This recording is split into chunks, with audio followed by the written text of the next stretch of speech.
warahmatullahi wabarakatuh. Bismillahirrahmanirrahim.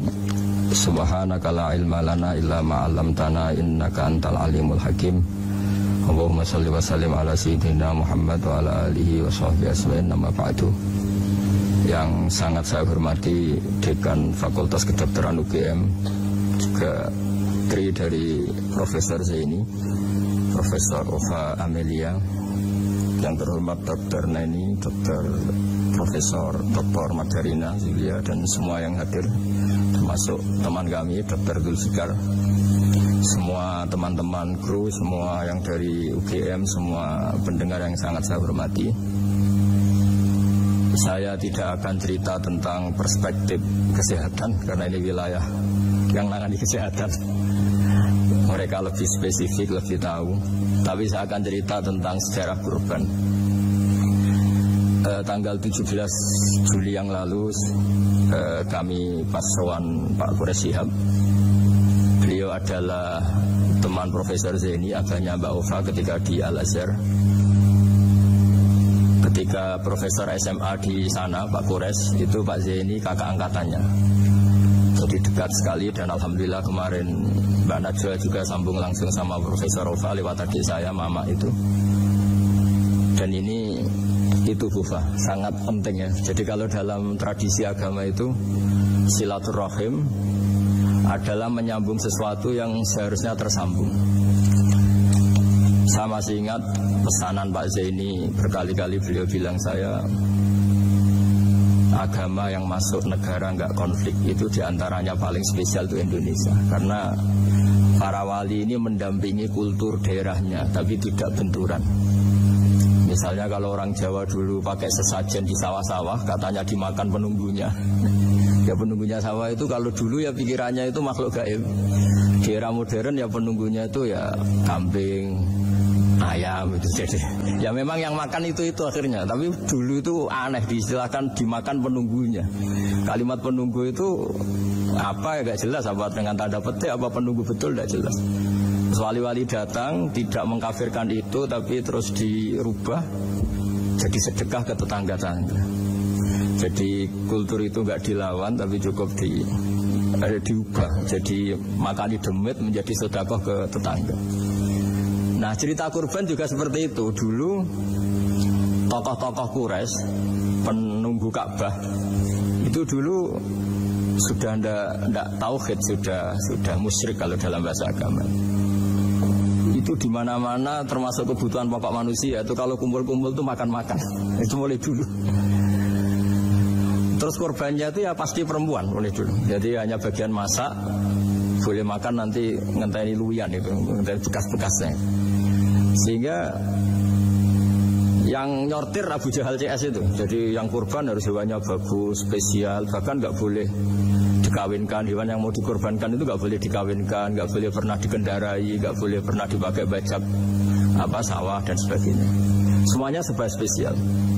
Nanti dikorbankan di Ka'bah, yang dijual Ka'bah.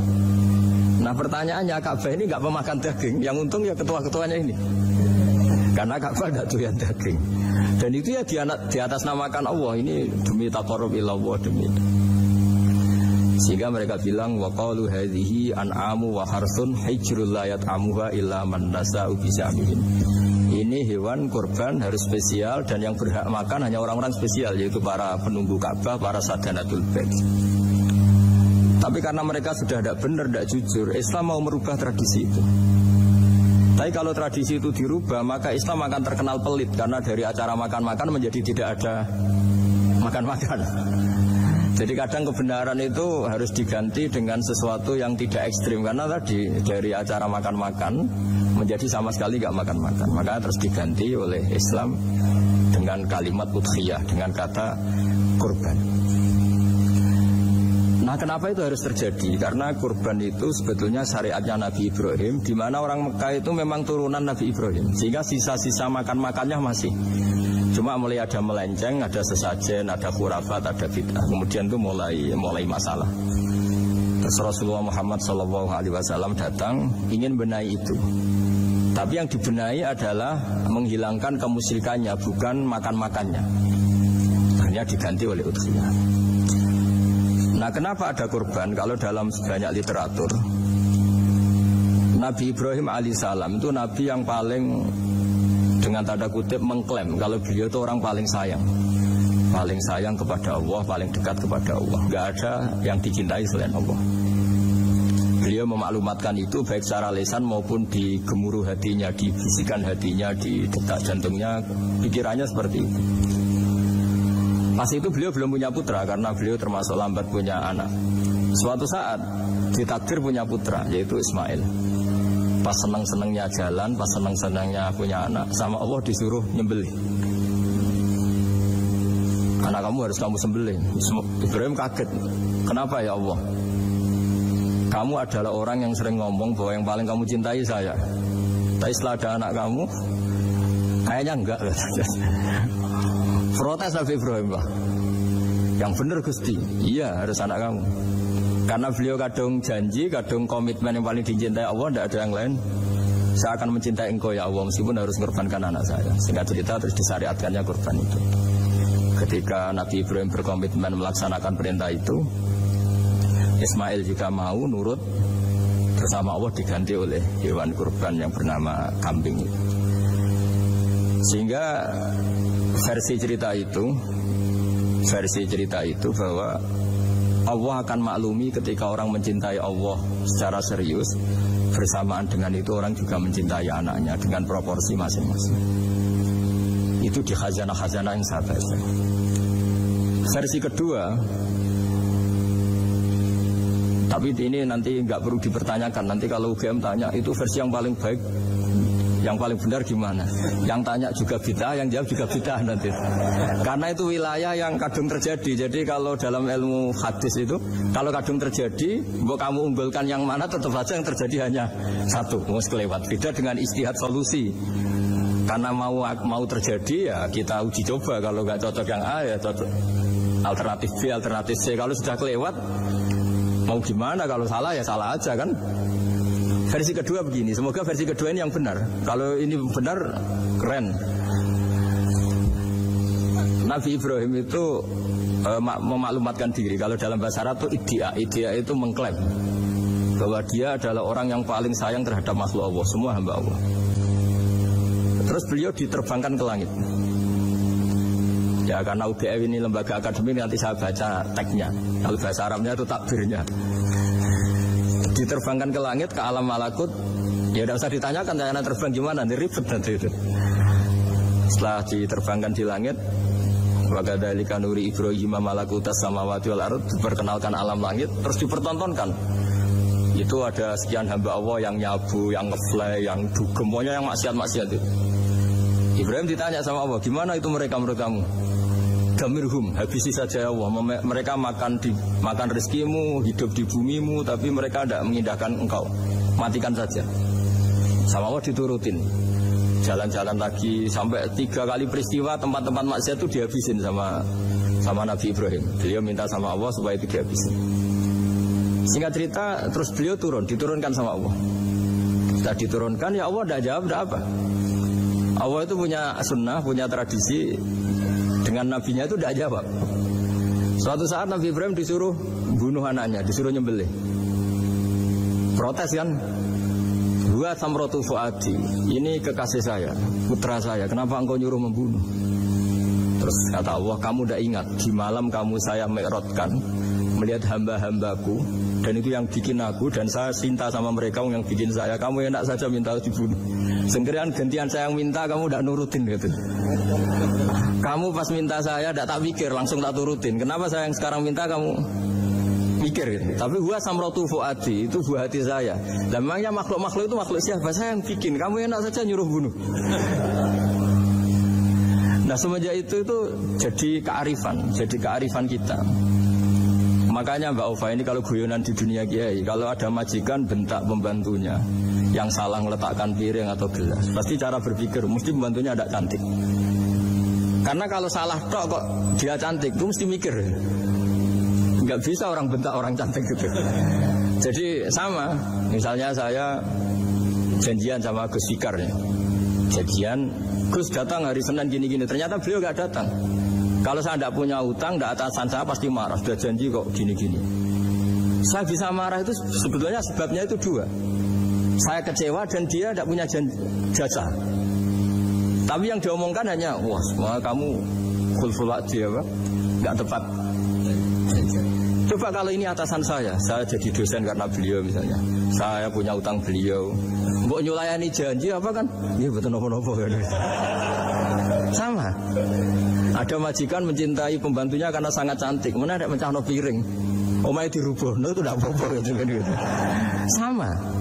Makanya ada guyonan di dunia kiai itu, ada anak perempuan kan nggak lazim ya, perempuan pakai GL Pro kalau dulu, mungkin sekarang pakai Ninja, pakai celana jeans. Sopo itu wong luput suwo itu, siapa itu perempuan kok gitu? Ini ponakane jenengan Mbah, astagfirullah, muga-muga pangeran nyepuro. Jadi langsung rubah dari maksudkan menjadi ndak karena keluarga. Nah jangan-jangan kebencian kita pada maksiat itu oke, kita wajib benci maksiat, tapi tetap ada catatannya. Plus yang maksiat itu tidak orang yang terkait dengan kita. Coba kalau yang maksiat itu orang yang terkait dengan kita, itu anak kita, ponakan kita, mungkin istri kita, paling mintanya ya Allah ampuni. Sama-sama maksiat, yang satu minta dihabisin, yang satu kita minta diampuni. Fair gak kita sebagai manusia? Tidak fair. Tidak fair. Nah, iya gak fair ya? Apa ya fair? Iya. Makanya kalau ada guyonan, ya itu tadi. Ada supir salah dimarahin, pasti supir ini belum pegang rahasia. Tapi kalau sudah pegang kartu, si majikannya punya apalah gitu, simpanan gitu. Wah ini pegang. Berani marah gak? Tidak ada. Ini dokter Kelik juga teman saya. Itu pengalaman sekali. Jadi itu guyonan kiai. Makanya jadi manusia itu gak pernah adil sebenarnya. Makanya Allah pernah mensifati manusia itu bakanal insanu zaluman jahula. Manusia itu sangat zalim dan sangat bodoh. Kalau misalnya jenengan tanya, orang soleh pun itu gimana? Orang soleh asal manusia tidak nabi, itu ya mesti ada zalimnya. Makanya kalau dalam kitab hikam diterangkan, kitab hikam itu kitab yang olah manusia. Itu menyebut begini, manusia itu siapa? Dijawab, manusia itu mangkanat mahasinuhu masawiyah. Orang yang ketika baik saja salah, apalagi ketika salah. Kita misalnya punya toko laris gitu, doanya mustajab, laris, pembelinya banyak, kualitasnya bagus. Pasti ada toko sekeliling yang megap-megap karena orang sekarang ke kamu kan gitu. Sama di kampus ya gitu, kalau ada kampus besar yang lain pasti ke masjid, terhalangi karirnya di semua. Sehingga orang supaya terus merasa salah, Rabbana dzulamna anfusana. Meskipun kita sedang benar pun, saya termasuk kiai yang kalau ngelepas haji, mungkin yang haji itu mangkel. Karena saya tidak pernah muji-muji haji, meskipun saya melepas orang haji. Umumnya kiai kalau ada orang haji kan dilepas haji mabrur, tidak ada lain balasan kecuali surga. Saya itu karena pernah kecil, pernah dengerin masyarakat. Itu ngenes ketika si kiai pidato tadi ternyata ngenes. Ngenesnya seakan-akan surga itu hanya milik yang haji. Mana kaya kula sepundi Gus wong kula ora kelar kaji. Semenjak itu setelah saya jadi kiai ya dendam juga. Akhirnya setelah saya jadi kiai kalau ngaji, orang yang haji mabrur balasannya surga, orang yang fikir sabar juga surga, orang yang sering dimarahin istri juga surga. Katanya pokoknya surga terus. Sampai yang mau haji itu, Gus gimana kok bakas kita kok sama dengan mereka? Ya karena saya ada ulama pesanan kata gitu.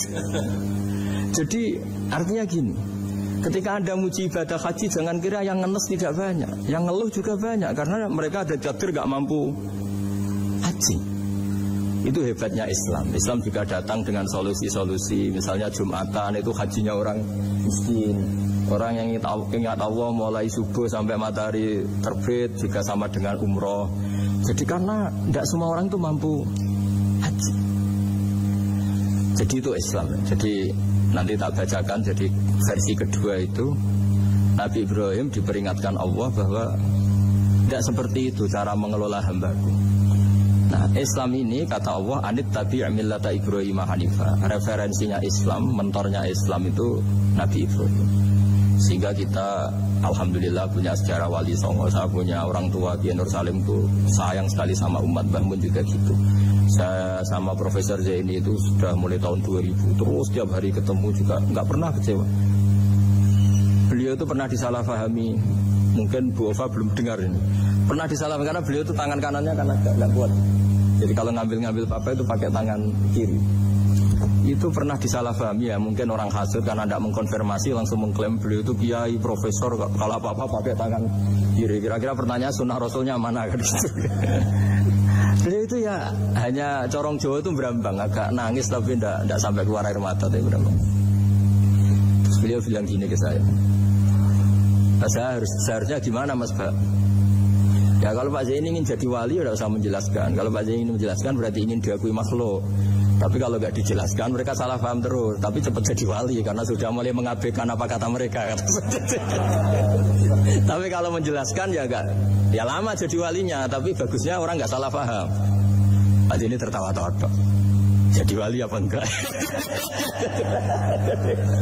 Jadi saya tuh lama sekali sekamar dengan beliau ada di Badan Wakaf ya Mas Fajar ya. Badan Wakaf yang atas itu kan dulu tempatnya Pak Rektor kan kosong. Nah, itu kita tempati sama Pak Zaini bertahun-tahun tiap hari diskusi. Dan nggak pernah ceritanya beliau itu penting. Karena seneng guyon, memang khasnya ulama itu seneng guyon. Kemarin saya ketemu Pak Kures, beliau cerita, saya ini punya idola Gus Pak. Kalau manggil saya Gus kadang ya Pak. Dulu beliau doktor filsafat. Lama-lama jadi Syekhul Azhar. Itu kalau ke kuliah pakai bis ya. Kata Pak Kures pakai bis. Suatu saat di Al Azhar itu kan beda dengan di yang lain ya, agak-agak modern. Si gurunya ini, beliau itu karena banyak yang berdiri, beliau duduk ada perempuan berdiri, terus yang lelakinya berdiri, terus jatah duduknya dikasihkan perempuan. Perempuannya itu pakai pakaian yang agak minim, agak seksi lah, agak minim. Terus si Syekhul Azhar tadi saat itu belum Syekhul Azhar, punya 2 permen. Ini ceritanya Pak Kures punya 2 permen, terus yang satu sudah dibuka, yang satu masih bungkusan, masih ditawarkan. Silakan Mbak kamu milih yang mana? Milih yang masih gitu. Padahal bukanya itu supaya lebih gampang. Ternyata milih yang masih bungkusan. Kenapa Mbak? Ya ini lebih steril karena pakai bungkusan. Oh iya. Itu pelajaran itu. Terus Pak Kures nantang saya, Gus Pak punya enggak cerita tandingan? Wah kalau saya kebalikannya Pak. Di kereta itu ada Cina, enggak khitan ya. Ketemu sama kiai kampung. Kenapa khitan? Enggak khitan juga sama gini-gini gitu. Terus dikasih pisang. Terus dimakan, dikupas dulu. Kok udah langsung aja. Terus kata Pak Kures, nah ternyata sama Pak Zaini sama Pak Kures itu dibalik ke profesorannya. Ceritanya itu ya guyon terus taat kita. Dan Allah tidak akan gagal sebagai Tuhan karena maksiat kita. La tanfa'uhu ta'atuhum wa la tadurruhu maksiatuhum. Allah tidak akan ngefek ketika semua orang taat ya gak ngefek, semua orang maksiat juga gak ngefek. Karena Allah ini zat yang punya eksistensi sejati, sehingga hubungan kita dengan Allah itu gak ngefek ke Allah, tapi ke kita sendiri. Sehingga mereka lebih rileks karena nggak merasa harus mati-matian bela Allah. Allah tetap Al-Qayyum, zat yang bisa berdiri sendiri. Sehingga di kitab-kitab itu ada bab namanya Mizahun Nabi, guyonan-guyonan Nabi. Itu ada babnya sampai di kitab Ihya, di kitab banyak lagi. Masyhur itu suatu saat ada orang sepuh sowan ke Nabi karena sudah sepuh. Beliau pamit, kira-kira jam segini pamit, ya Rasulullah saya mau pulang karena nanti kemalaman. Karena beliau jalan kaki yang orang sepuh. Kata Nabi, dah tenang saja di sini, nanti pulang kamu udah jalan kaki. La ahmilan naki alab ninakoh, nanti kamu tak naikkan anaknya unta. Pikirannya orang sepuh tadi namanya anak unta itu ya kecil. Wama fa'altu bibninakoh, apa yang bisa saya lakukan dengan anak unta? Sudah, tenang saja. Setelah beliau ngaji lama, ya dikasih unta tua itu. Silakan kamu bawa unta saya ini. Ini kan unta tua, ada anak unta. Ya meskipun tua ya anaknya unta. Ya tapi cerita saja. Meskipun tua juga anaknya unta. Jadi agama itu rileks. Nabi Ibrahim, kembali lagi ya karena syariat Ibrahim. Nabi Ibrahim itu pernah minta supaya nyawanya itu diperpanjang. Karena beliau ya, umumnya orang itu kan ingin nyawa panjang, ingin umurnya panjang. Beliau yakin penting nyawa panjang, umur panjang. Allah tidak jawab gak apa. Suatu saat ada tamu, orangnya itu sepuh sekali. Nabi Ibrahim karena orang yang sangat menghormati tamu dikasih kurma, apa itu? Anggur. Itu setiap dimakan dikunyah meler lagi keluar. Karena sudah sepuh, nggak ada giginya, dikunyah keluar lagi. Itu jawabnya Nabi Ibrahim, ya Allah, masuk lagi ke kamar, sholat lagi, mengcancel doa panjang umur. Katanya Ibrahim, oh jenengan jawab toh gitu. Artinya kalau ingin tua sekali ya nasib kamu kayak itu gitu. Jadi karena beliau tahu itu jawaban terus masuk kamar, oh jawab tuh Gusti jenengan, terus membatalkan doanya. Itu Nabi Ibrahim. Kalau orang sekarang enggak, dongo ngarani, ya tua ya tetap sehat, tetap wah itu.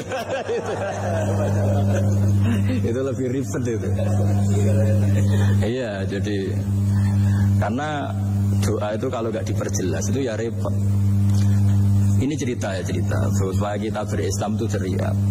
Saya Mbah Mun itu meskipun dia top, senengannya dia guyon bapak saya. Tapi guyon itu ada yang wajib. Saya dulu itu janggal. Ini cerita ya, mungkin kalau di kampus-kampus umum agak asing, tapi ini cerita. Nuduh zina itu dosanya besar sekali. Saya ulang lagi, nuduh orang lain zina itu dosanya besar sekali. Disebut bab qadzaf. Saya pernah menjumpai 3 kiai besar Bufa, 3 kiai besar. Dia top semua.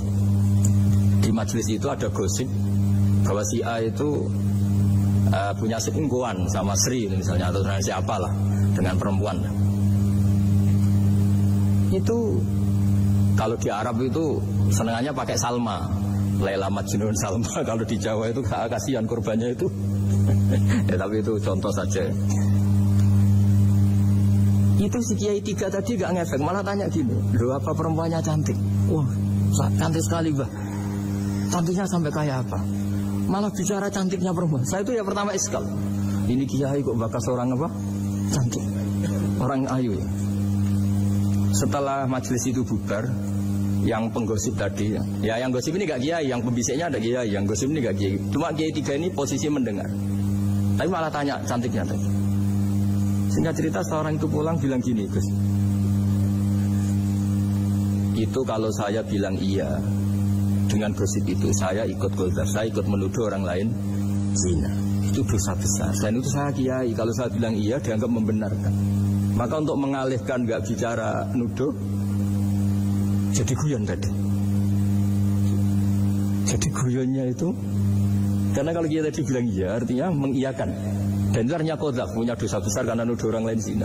Diperparah dia kayak besar, kan orang menjadi percaya karena yang ngomong bukan penggosip lagi, tapi ya, maka dialihkan. Loh, ayo nih cung. Sampai segitunya kearifan. Sehingga dulu ketika Ma'is itu seorang sahabat yang pernah salah besar. Itu Nabi ketika beliau ada gosip salah itu ya Nabi masih, jangan-jangan kamu hanya mimpi cung, jangan-jangan kamu hanya megang, tapi tidak sampai zina.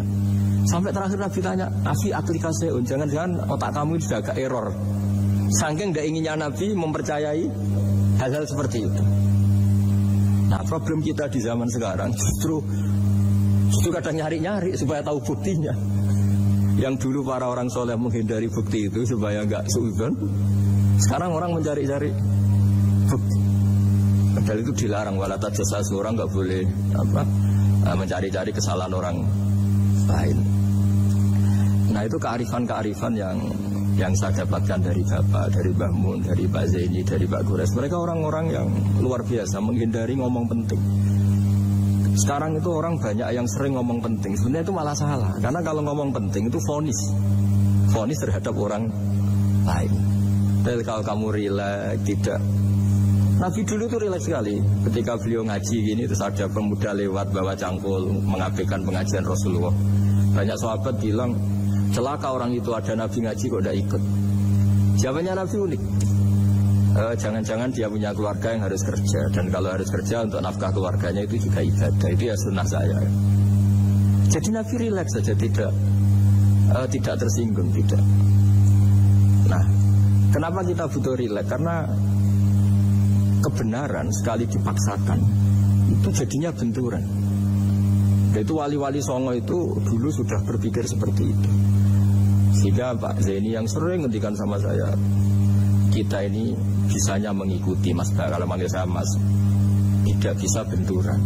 Sehingga tadi ada modifikasi dari sesajen menjadi sedekah, dari apa menjadi apa. Jadi tidak langsung benturan. Dan itu khazanahnya, bacaan-bacaannya banyak sekali, termasuk peristiwa Udhiyah tadi. Jadi dulu kurban itu dipakai ajang orang-orang tokoh Quraisy supaya dapat daging yang bagus, di atas namakan Ka'bah. Jadi agama ini dijual mulai dulu. Sekunane kuno agama ini dijual. Dan agama mulai dulu ya prospek. Ka'bah itu bisa menyedot wisatawan berapa, wisata religi. Sehingga dulu ada Ka'bah tandingan, perhitungannya juga ekonomi. Jadi mulai dulu itu ya sudah seperti itu. Mau apa memang Allah bikin dunia seperti ini. Jadi dulu, mulai dulu agama itu ya, sampai orang Yahudi gak mau iman sama Nabi ya pikirannya sederhana. Kalau saya tokoh banyak yang sowan, banyak yang ngasih-ngasih. Kalau saya ikut Muhammad, saya anak buah, yang ngasih saya siapa itu? Jadi perhitungannya juga ekonomi. Jadi ketika Abraham mau bikin Ka'bah tandingan, itu perhitungannya juga ekonomi. Jadi ribet kan memang kalau manusia itu sudah ribet. Tapi Islam ini datang bukan untuk itu, tapi memaklumi itu. Itu hebatnya Nabi Ibrahim. Ketika beliau berdoa, ya Allah, keluarga kami saya tempatkan di Mekah. Rabbana liyuqimus sholata faj'al af'idatam minan nasi tahwi ilaihim warzuqhum minas samarat. Cuma menurut Islam dibalik, ya Allah, kita ini ingin anak-anak kami ini bersujud kepada Engkau, ingin anak-anak kami ini melakukan sholat. Tapi mereka ini manusia yang untuk ketahanan hidupnya butuh makan, butuh rizki, butuh ekonomi. Maka tolong ekonominya dijaga ya. Jadi dibalik, demi sholat menjaga ekonomi. Jangan dengan demi ekonomi meninggalkan sholat. Jadi dibalik, jadi demi sholat menjaga ekonomi. Juga termasuk menjaga politik. Andaikan tidak ada orang Islam yang cakap politik, terutama yang soleh-soleh, kemudian negara bikin aturan ala mereka, sholat dianggap larangan, pengajian dengan larangan, juga repot. Makanya mulai dulu kiai-kiai itu ya politik, karena nggak ingin negara ini diatur oleh orang yang anti sholat, anti agama. Karena kalau negara terserah yang sedang jabat, kemudian yang jabat tidak soleh, bisa nganggap maksiat-maksiat tidak ilegal, yang pengajian justru ilegal. Nah di sini kenapa banyak orang-orang soleh dulu ya rata-rata ya berpolitik mulai sebelum kemerdekaan sampai setelah kemerdekaan. Jadi itu ada filosofinya. Nah bahwa ada oknum-oknum yang tidak seperti itu ya monggo, itu oknum. Tapi sebetulnya awal-awalnya kenapa banyak orang soleh yang politik, karena nggak ingin negara ini dipimpin oleh orang-orang yang anti agama, anti kebaikan. Sehingga berkahnya apa? Berkahnya negara ini berkonstitusi secara Islam. Meskipun tidak negara Islam, tapi tadi hak asasi manusia terjaga, hak belajar, hak beragama, hak ibadah. Coba bayangkan kalau kita jadi korup, Korea Utara kan pusing. Jadi, nah itu uniknya. Lagi-lagi ini cerita uniknya. Itu mulai dulu itu tidak ada benturan. Ketika ada Masumi, ada Partai NU, ada macam-macam. Muhammadiyah datang di Jogja itu Mbah Ahmad Dahlan itu teman dekatnya Mbah Hasyim. Saya tahu banyak tentang, namanya dulu Darwis. Itu dulu ngajinya sama pernah buyut-buyut Qiyami di sini. Dulu ngaji Mbah Soleh Darat, Mbah Ahmad Dahlan sama siapa itu Mbah Hasyim. Ketika di Mekah yang Mbah Ahmad Dahlan ngaji Syekh Khotib Minangkabau itu ya sama Mbah Hasyim. Nah kebetulan Mbah Ahmad Dahlan hidup di Jogja yang zaman itu sudah khurafatnya kayak apa, karena ada sistem agama yang sangat, menurut beliau sangat jauh dari Islam yang murni. Terus beliau revolusinya seperti itu. Yang Mbah Hasyim nempat di Jombang. Nah itu kan murni ilmu sosial, murni muqtadul khal. Terus beliau punya metode yang berbeda, tapi nggak masalah, mulai dulu nggak masalah. Kemudian yang, jadi kalau yang kadang-kadang memasalahkan tuh ya memang yang nggak tahu masalah. Sebenarnya dulu itu ya biasa aja, karena ya itu urusan metode, urusan. Saya teruskan masalah Udhiyah. Jadi yang diceritakan Nabi Ibrahim tadi, bahwa benci seseorang kita atas namakan maksiat itu tidak segampang itu. Karena Jangan-jangan kebetulan yang maksiat itu keluarga kita. Apakah kita punya kebencian yang sama saat yang maksiat itu keluarga kita, atasan kita, teman kita? Ya kayak tadi. Kalau saya corong jodi berenjani janji, ada orang janji sama saya nggak tepat waktu, saya bisa marah, itu pasti sebabnya jelas. Itu bawaan saya nggak berjasa sama saya. Kalau kata dokter Klik nggak cantik ya. Tapi kalau itu orang yang misalnya rektornya bilang, maaf ya saya tidak bisa datang hari ini, tidak apa-apa. Pasti manut itu. Atau yang nyulain janji kiai itu, cuma ngurus teko itu. Ini betul nopo-nopo. Gayanya aja kita marah karena full wadi apa, ingkar sama. Intinya Nabi Ibrahim itu coba kalau yang maksiat itu anak kamu berharap saya ngasih tobat kan, bukan langsung tak habisin kan. Intinya Allah ingin bilang ke Nabi Ibrahim, andai kan yang maksiat itu anak kamu, ingin saya menghabisi apa tak kasih tobat? Ya kasih tobat ya. Ya seperti itu saya yang bikin. Maka di Al-Azhar sana, kalau cerita orang-orang alim itu masyhur, ada tempat maksiat mau dihabisin sama orang-orang yang sangat keras. Ketemu Syekh Mutawalli Sya'rawi, ditanya, andai kan mereka mati saat maksiat, itu mereka ke surga apa ke neraka? Ya ke neraka. Terus ditanya sama Syekh Mutawalli, kalau mereka ke neraka, akan dzalika muradan Nabi? Apa seperti itu yang digadaki Nabi, umatnya mati terus masuk neraka karena belum tobat? Tidak, Nabi inginnya mereka tobat dulu. Ya sudah, jangan dihabisi. Kamu berproses ikut mentobatkan mereka. Kebetulan ini mau mendengar. Jadi kita lunak, kita baik itu ya semuanya ingin Allahum yarji'un, semoga mereka kembali, mereka tobat. Bukan lunak dengan arti mengakui maksiat itu satu kebaikan, itu yang bahaya. Kalau lunak sampai mengakui itu maksiat itu kebaikan, itu bahaya sekali. Tapi kita lunak karena kita ingin berproses untuk bertobat. Karena tadi kalau kita punya nurani itu mesti, andai kan yang maksiat itu anak kita atau teman dekat kita atau orang yang berjasa sama kita, apa kita bisa tegas? Kira-kira gimana? Bisa kamu tegas sama anak kamu? Ditantang minggat aja pusing. Ya makanya terus ini saya baca teks aslinya ya, supaya mungkin sebagian yang punya kitabnya atau memang punya tradisi akademik supaya mendengar ini. Saya baca ini versi yang kedua ini di kitab Hikam. Kitab Hikam itu termasuk kitab pegangan para kiai, halaman 4 juz 2. Diredaksikan gini, waqad adzabahu ta'ala, ini masih tentang kurban. Waqad adzabahu ta'ala khalilahu Ibrahim fi ba'di mawatinihi al-azimah.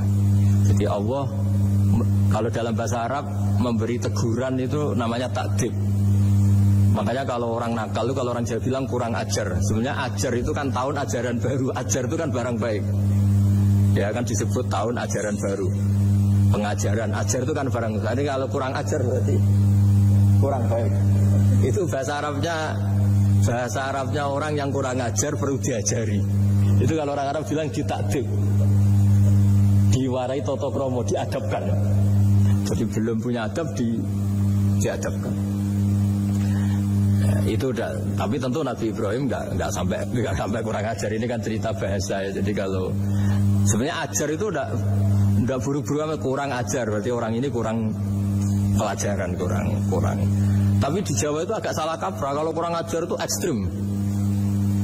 Misalnya duduk di meja itu disebut kurang ajar. Sebenarnya ada se-ekstrim itu. Saya teruskan ya. Terus wa 'allamahu kaifa yatakhallaqu bihadzal khuluqil karim inda tilaihi 'alal asrar. Teruskan anak Ibrahim annahu arhamul khalqi qal farafa'ahu wa ta'ala hatta asyrafa 'ala ahli al-ardi. Nabi Ibrahim diterbangkan ke langit sehingga melihat di bumi yang maksiat-maksiat itu. Faqala ya rabbi damirhum, habisi saja. Terus faqala wa ana arhamu bi ibadi minka ya Ibrahim ihbit fala'allahum yatubun wa yarji'un.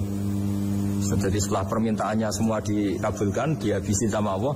Terakhir, cobalah kamu sekali-kali dakwah ke mereka. Kamu belum pernah dakwah, kok tahu-tahu minta mereka dihabisin. Coba kamu dakwah, jangan-jangan mereka mau kembali. Nah terus Sebagian cerita itu terus diteruskan ketika suatu saat Ibrahim akhirnya diminta menyembelih putranya. Inni ara fil manami anni atfahuka fanzur madza tara. Falamma tashammara lidzalik wa akhadha sikin biyadihi qala Allahumma hadza waladi wa thamratu fuadi wa ahabbun nasi ilayya. Ya Allah, ini buah hatiku, ini orang paling saya cintai. Kenapa engkau menyuruh ini supaya saya bunuh? Terus beliau dijawab sama Allah, Ama ta'lamu anni rahimun bi ibadi kama anta syafiqun bi waladik. Fa idza sa'altani ihlaka 'abdi as'aluka dzabha waladik wahidan bi wahidin. Jadi kalau dulu kamu minta supaya hamba saya tak habisin karena maksiat, sekarang saya juga minta kamu menghabisi anak kamu. Tapi ini kan anak saya, sama itu hamba saya yang bikin juga saya. Nah semenjak itu Ibrahim dianggap sebagai bapak kasih sayang. Karena semenjak itu terus beliau orang yang paling sayang. Sampai ada 3 nabi yang menjadi metodenya Rasulullah SAW sebagai mentornya. Kalau Nabi Nuh melihat kemaksiatan langsung bilang, Rabbi la tazar alal ardi minal kafirin adayaro, habisi semua ya Allah. Tapi kalau Nabi Ibrahim apa? Faman tabi'ani fa innahu minni wa man asani fa innaka ghafurur rahim. Orang yang ikut saya ya karuan kelompok saya, dan yang sebelum ikut semoga engkau mengampuni. Tentu lewat proses dakwah, lewat proses. Nah, Wali Songo, kembali ke Wali Songo dan para guru-guru kita, itu seperti itu semua. Jadilah Islam yang di Indonesia, Islam rahmatan lil alamin, itu konstruksinya ya dari ilmu-ilmu seperti ini, bacaannya seperti ini. Karena ternyata kita tegas tadi ujung-ujungnya karena itu tidak cantik, tidak atasan kita, tidak berjasa sama kita. Kamu kalau ada supir telat, supir kok telat datang ngantor gitu, pasti supir itu belum pegang rahasia. Setelah pegang rahasia tak jamin aman itu supir telat. Karena lebih ngeri ya. Artinya manusia itu kayak apa ngeklaimnya tegas, disiplin, objektif. Kira-kira iya apa enggak? Enggak lah kayaknya ya. Ya pasti tadi. Nah itu yang makanya bapak saya kalau guyon sama saya itu, kalau umumnya orang itu kalau di dunia kayak muji istiqomah. Istiqomah itu konsisten jadi imam masjid, konsisten jadi guru, jadi. Kalau bapak itu sering guyon ke saya, iku istiqomah apa mau diganti wong liya katanya. Artinya di balik istiqomah itu juga ada catatan lain. Jangan-jangan ambisi gak mau diganti orang lain. Jadi artinya manusia itu dalam benar saja ada unsur salahnya, apalagi pas salah gitu maksudnya. Nah ya pas benar saja ada unsur salahnya, apalagi pas salah. Itulah. Dengan sudut pandang seperti ini adalah orang terus gak gampang menghakimi orang lain. Karena manusia yang baik adalah cukup dia merasa aibnya banyak, salahnya banyak, kemudian itu menyibukkan dia dari mencari-cari aibnya orang lain. Makanya kalau dalam cerita Ibrahim alaihissalam, karena kurban identik dengan syariatnya Nabi Ibrahim, ini saya punya catatan yang kemarin tak baca juga di Jakarta. Itu suatu saat Nabi Ibrahim itu didatangin orang Majusi dulu. Orang Majusi itu ya tidak beragama. Singkat cerita Nabi Ibrahim itu terkenal kaya dan suka menghormati tamu. Suka. Dulu tamu itu sangat penting dihormati karena dulu gak ada warung, terus padang pasir. Kalau sekarang itu ya wajib dihormati tapi tidak wajib-wajib banget. Karena biasanya sudah marung di mana-mana. Sudah marung di mobilnya bawa apa? Bekal. Kalau dulu di padang pasir, kalau tamu nggak dihormati bisa mati betul. Kadang 2 hari perjalanan itu nggak makan nggak apa karena di padang pasir, warung nggak ada, nggak bisa ngopi-ngopi ya dulu. Sehingga kalau menghormati tamu dulu itu pahalanya luar biasa ngasih makan itu. Kalau sekarang ya pahalanya biasa aja karena ya tamunya makannya ya biasa aja karena udah kenyang duluan itu. Singkat cerita orang ini datang ke Ibrahim minta dikasih makan. Nabi Ibrahim mengatakan kamu syaratnya harus Islam dulu, kalau enggak pengen makan. Karena Ibrahim itu seorang nabi dan beliau komitmennya seperti itu. Si tamu tadi putus asa. Akhirnya wala itu ya sudah meninggalkan Ibrahim. Setelah beberapa jangka Allah bilang ke Nabi Ibrahim, orang itu umurnya berapa tadi bilang ke kamu? 50 tahun. Pernah gak orang itu kelaparan? Kata Allah, enggak, baru ini kelaparan. Terus kata Allah, mundu khamsina sanatan nut'imuhu ala kufri falau nawal tahu lukmatan min ghairi antu talibahu bidahiri dinik lakana ahsanarnya. orang itu umurnya 50 tahun, itu ya tak kasih makan, padahal dia majusi. Kamu baru diminta sehari saja minta syaratnya Islam. Terus itu ada di kitab Ar-Risalah Al-Qusairiyah di halaman 262. Jadi cuma dulu itu motifnya semuanya agama, bukan atas nama demokrasi atau kebebasan beragama. Karena dulu itu orang dulu itu kan saking sayangnya Allah, apa-apa konstitusinya ya perintah Allah. Dan ternyata perintah Allah seperti itu, akhirnya dipanggil. Kemana ya majusi ke sini tak kasih makan. Majusinya kan kaget. Ada apa? Kenapa kamu rubah? Ditegur Tuhan. Iya, ditegur Tuhan. Jadi dan alhamdulillah saking simpatiknya orang Majusi tadi akhirnya masuk Islam. Sama itu kan mirip orang Yahudiyah atau Yahudi itu yang tanahnya itu diambil ya sama Amr bin As untuk perluasan masjid di Mesir. Ya ketika lapor ke Sayyidina Umar, ngiranya itu kan dibenarkan perluasan masjid, ternyata Umar belain yang Yahudi. Iya, yang punya tanah harus dikembalikan tuh haknya. Jadi Islam itu menghormati hak kepemilikan meskipun itu milik non Muslim. Jadi kata Allah, mut khamsina sanatan nut'imuhu ala kufri. Kalau nawal tahu lukmatan min ghairi antutolibahu bitahiri dini. Mau dikasih makan aja, tidak usah nyuruh ganti agama. Wong saya saja yang Tuhan. Nasi makan dia sudah 50 tahun tanpa syarat. Tanpa syarat.